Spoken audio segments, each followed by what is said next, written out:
ఒకప్పుడు ధోని, ఆ తర్వాత కేఎల్ రాహుల్, ఇప్పుడు పంత్. కెప్టెన్లంటే లక్నో సూపర్ జైంట్స్ ఓనర్కు లెక్కే లేదా? డబ్బులు పెట్టి జట్లోకి తీసుకున్నంత మాత్రాన రెస్పెక్ట్ ఇవ్వకూడదా? సంజీవ్ గోయంకా తీరుపై ఇప్పుడు ఇలాగే చర్చ జరుగుతోంది.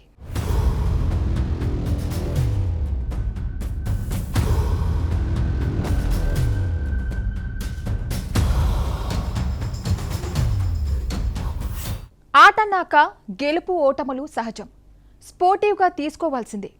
ఓటముల నుంచి పాఠాలు నేర్చుకుని ఆ తర్వాత మ్యాచ్లలో చెలరేగాల్సిందే. బలాలేంటో తెలుసుకొని ప్రత్యర్థి జట్ల బలహీనతల మీద ఫోకస్ చేయాల్సిందే. ప్రతి వ్యూహాలతో ముందుకు సాగాల్సిందే. కానీ Lucknow super giants owner Sanjiv Goenka మాత్రం ఓటములను జీర్ణించుకోలేకపోతున్నాడనే చర్చ జరుగుతోంది. సీజన్ ఇలా మొదలైందో లేదో సంజీవ్ గోయంకా తీరు హాట్ టాపిక్ అవుతోంది. గత 2-3 సీజన్లుగా ఇదే ట్రెండ్ కొనసాగుతోంది. ప్రస్తుత సీజన్లో ఢిల్లీ క్యాపిటల్స్తో మ్యాచ్లో లక్నో సూపర్ జైంట్స్ చిత్తయింది. టోర్నీలో శుభారంభాన్ని అందుకోలేకపోయింది. కెప్టెన్ పంత్ ఓపెనర్గా ప్రమోట్ అవడము కలిసి రాలేదు. సింగిల్ డిజిట్కే పంత్ పెవిలియన్ చేరాడు. జట్టు మొత్తంగా కలిపి 141 పరుగులే చేసింది. ఇంకా 8 బంతులు ఉండగానే లక్నో ఇన్నింగ్స్ ముగిసిపోయింది. ఆ తర్వాత ఢిల్లీ క్యాపిటల్స్ 26 పరుగులకే 4 వికెట్లు కోల్పోయింది. అయితే ఈ దశలో లక్నో బౌలర్లు పట్టు బిగించలేకపోయారు. ఢిల్లీ క్యాపిటల్స్పై ఒత్తిడి పెంచలేకపోయారు. దీంతో సమీర్ రిజ్వీ, ట్రిస్టన్ స్టబ్స్ కలిసి లక్నో సూపర్ జైంట్స్ను దెబ్బకొట్టారు. 17 బంతులు మిగిలి ఉండగానే డీసీకి విజయాన్ని అందించారు. ప్రస్తుత సీజన్లో ఓడిన తొలి ఆతిథ్య జట్టుగా లక్నో మిగిలిపోయింది. దీంతో మ్యాచ్ ముగిశాక కెప్టెన్ పంత్తో సంజీవ్ గోయంకా సీరియస్గా మాట్లాడుతూ కనిపించాడు. ఓటమికి పంత్ను బాధ్యతుణ్ణి చేసినట్టుగా సీన్లు వైరల్ అయ్యాయి. హెడ్ కోచ్ జస్టిన్ లాంగర్కు కూడా క్లాస్ పీకినట్టుగా ఉన్న వీడియోలు, ఫోటోలు ఇప్పుడు హీట్ పెంచుతున్నాయి. ఇలాంటి సీన్స్ ఐపీఎల్కు మంచివి కాదనే చర్చకు కారణమవుతున్నాయి. అసలు కెప్టెన్లతో సంజీవ్ గోయంకా తీరు సరిగ్గా ఉండడంతా పాత ఎపిసోడ్లను ఫ్యాన్స్ గుర్తు చేసుకుంటున్నారు.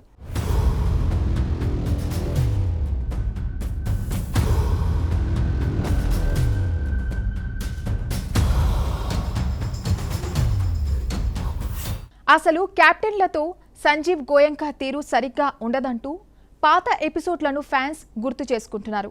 నిజానికి గతంలో కేఎల్ రాహుల్తోనూ ఎల్ఎస్జీ ఓనర్ సంజీవ్ గోయంకా వ్యవహరించిన తీరు దుమారం రేపింది. 2022 నుంచి 2024 వరకు లక్నో సూపర్ జైంట్స్కు రాహులే కెప్టెన్గా ఉన్నాడు. అయితే 2024లో ఎల్ఎస్జీ ఫ్లాప్ అయింది. కనీసం ప్లే ఆఫ్కు కూడా చేరుకోలేదు.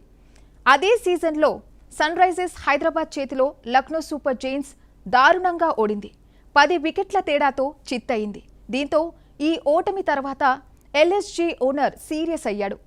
గ్రౌండ్లోనే కేఎల్ రాహుల్పై ఫైర్ అయిన సీన్లు చూసి క్రికెట్ ప్రపంచం షాక్ అయింది.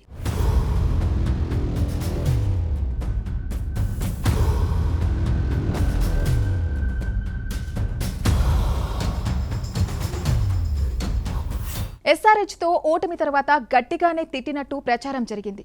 సంజీవ్ గోయంకా తీరు నచ్చక ఆ తర్వాత ఎల్ఎస్జీకి రాహుల్ బాయ్ చెప్పేశాడు.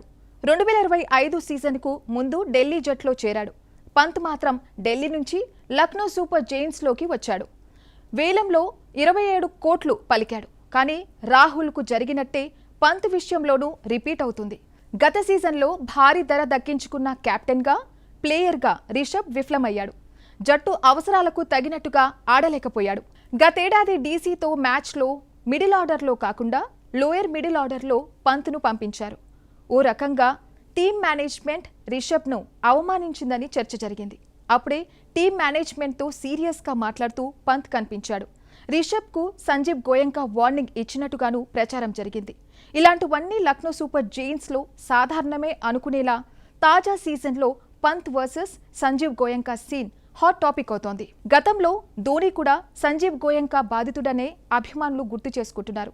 చెన్నై సూపర్ కింగ్స్ పై 2 ఏళ్ల నిషేధం పడినప్పుడు రైజింగ్ పూణే సూపర్ జైంట్స్ తరపున ధోని బరిలో దిగాడు. అప్పట్లో జట్టు కెప్టెన్సీ నుంచి ధోనిని సడన్ గా సంజీవ్ గోయంకా తప్పించాడని దుమారం రేగింది. ధోని కంటే స్మిత్ మెరుగైన వాడు అన్నట్టుగా సంజీవ్ గోయంకా సోదరుడు హర్ష్ గోయంకా చేసిన ట్వీట్ హీట్ పెంచింది. ధోని వారసుడిగా స్టీవ్ స్మిత్ కు పగ్గాలు అప్పగించడాన్ని అభిమానులు ఇప్పటికీ తప్పు పడుతూనే ఉన్నారు. కెప్టెన్లకు సంజీవ్ గోయంక రెస్పెక్ట్ ఇవ్వాలని బౌన్సర్లు సంధిస్తున్నారు. ఎల్ఎస్జీ ఓనర్ తన తీరును ఇప్పటికైనా మార్చుకోవాలంటున్నారు. అంతర్జాతీయ ప్లేయర్లతో ఈ ఓవర్ యాక్షన్ ఏంటని ప్రశ్నిస్తున్నారు. క్రికెటర్లకు వేలంలో డబ్బులు ఇచ్చినంత మాత్రాన వారిపై పెత్తనం చేయడం సరికాదంటున్నారు. ఆటను ఆటలాగే చూడాలని పోస్టులు పెడుతున్నారు. సంజీవ్ గోయంక వంటి ఓనర్లపై బీసీసీఐ కూడా ఫోకస్ చేయాలంటున్నారు. క్రికెటర్లకు కనీసం గౌరవం దక్కేలా చూడాల్సిన బాధ్యత బీసీసీదే అని తేల్చి చెబుతున్నారు. అయితే లక్నోలో తాజా ఎపిసోడ్ తర్వాత సంజీవ్ గోయంక రియాక్ట్ అయ్యాడు. కెప్టెన్ పంత్ జట్టుపై నమ్మకం చూపించాడు. బలంగా తిరిగొస్తామని పోస్ట్ పెట్టాడు. దీంతో డ్యామేజ్ కంట్రోల్ కోసమే ఇలా పోస్ట్ పెట్టాడని ఫ్యాన్స్ చర్చించుకుంటున్నారు. వివాదాలకు దూరంగా ఉంటేనే యజమానులపై రెస్పెక్ట్ పెరుగుతుందంటున్నారు. ఇప్పటికైనా స్పోర్టివ్గా ఉండాలంటున్నారు. మొత్తంగా లక్నో విజయాలు సాధిస్తే ఓకే, లేదంటే పంత్కు పరేషాన్ తప్పదేమో అనే చర్చ ఊపందుకుంది. ప్రత్యర్థి జట్ల కంటే ముందు ఓనర్ను ఎదుర్కోవడమే పెద్ద సవాల్గా మారేలా ఉందనే టాక్ కూడా గట్టిగానే నడుస్తోంది.